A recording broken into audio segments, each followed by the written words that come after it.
Chapter 9.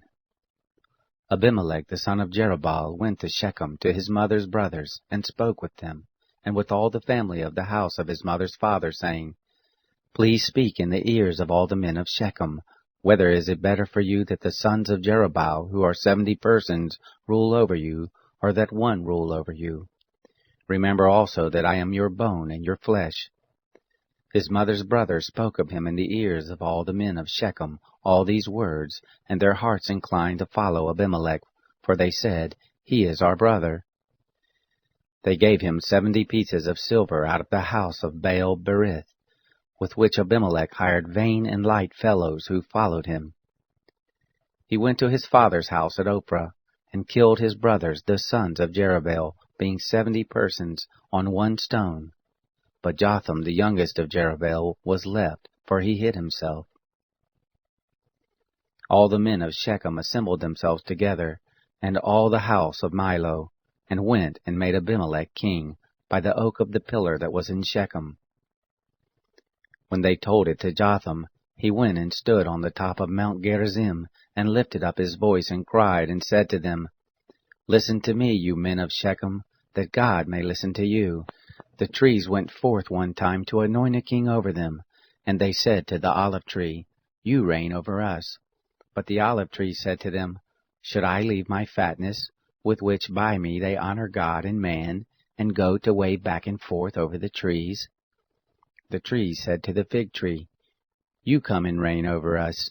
But the fig tree said to them, Should I leave my sweetness and my good fruit, and go to wave back and forth over the trees?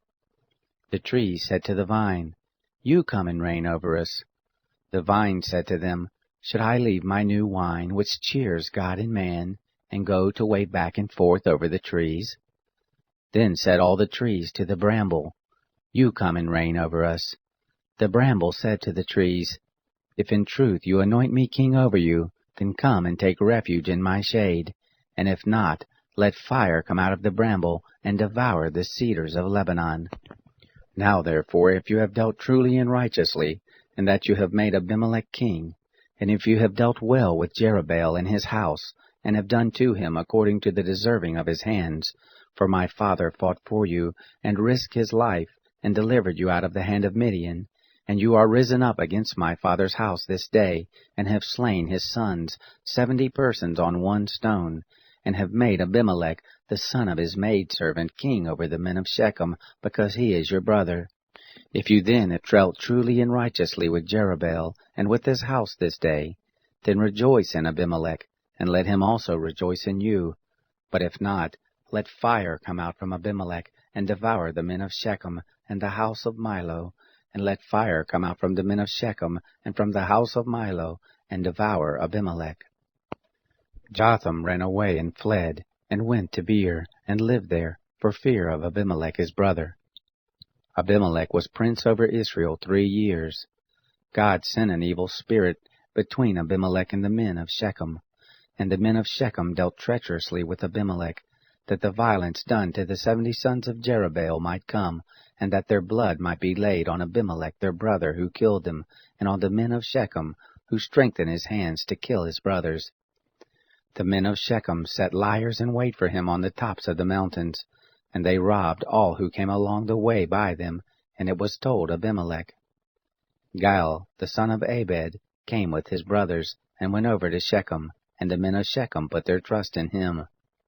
They went out into the field, and gathered their vineyards, and trod the grapes, and held a festival, and went into the house of their God, and did eat and drink, and cursed Abimelech. Gaal, the son of Abed, said, Who is Abimelech, and who is Shechem, that we should serve him? Isn't he the son of Jerubbaal, and Zebul his officer? Serve the men of Hamor, the father of Shechem, but why should we serve him? Would that this people were under my hand, then I would remove Abimelech. He said to Abimelech, Increase your army, and come out. When Zebul, the ruler of the city, heard the words of Gaal, the son of Ebed, his anger was kindled.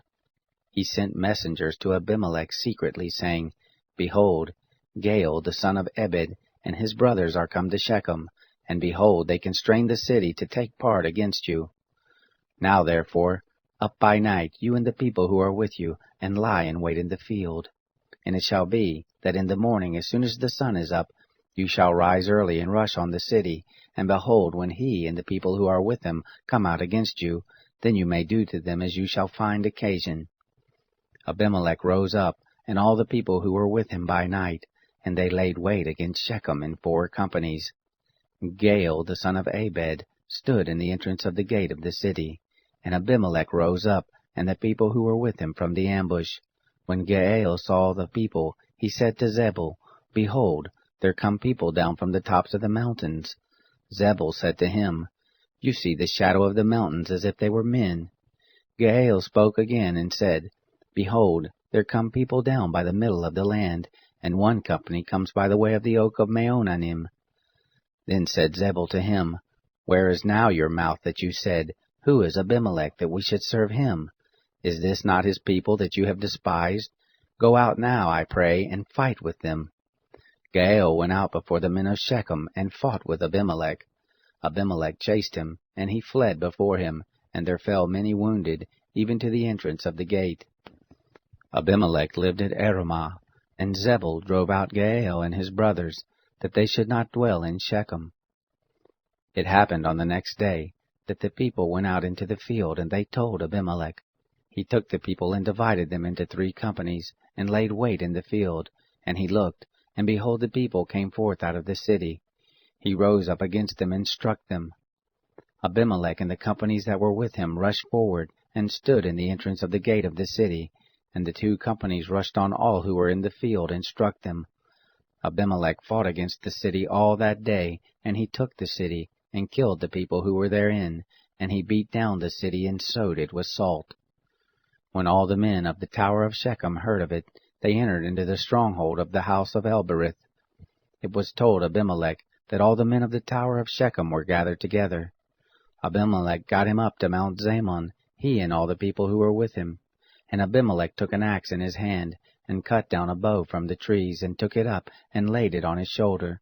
And he said to the people who were with him, What you have seen me do, hurry up and do as I have done.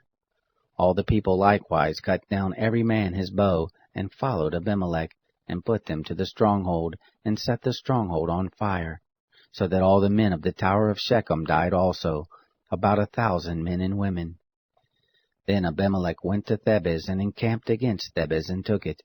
But there was a strong tower within the city, and there fled all the men and women, and all they of the city, and shut themselves in it, and got up to the roof of the tower. Abimelech came to the tower, and fought against it, and drew near to the door of the tower to burn it with fire. A certain woman cast an upper millstone on Abimelech's head, and broke his skull. Then he called hastily to the young man his armor-bearer, and said to him, Draw your sword, and kill me, that men not say of me, A woman killed him. His young man thrust him through, and he died. When the men of Israel saw that Abimelech was dead, they departed every man to his place. Thus God requited the wickedness of Abimelech, which he did to his father, in killing his 70 brothers. And all the wickedness of the men of Shechem did God requite on their heads, and on them came the curse of Jotham, the son of Jerubbaal.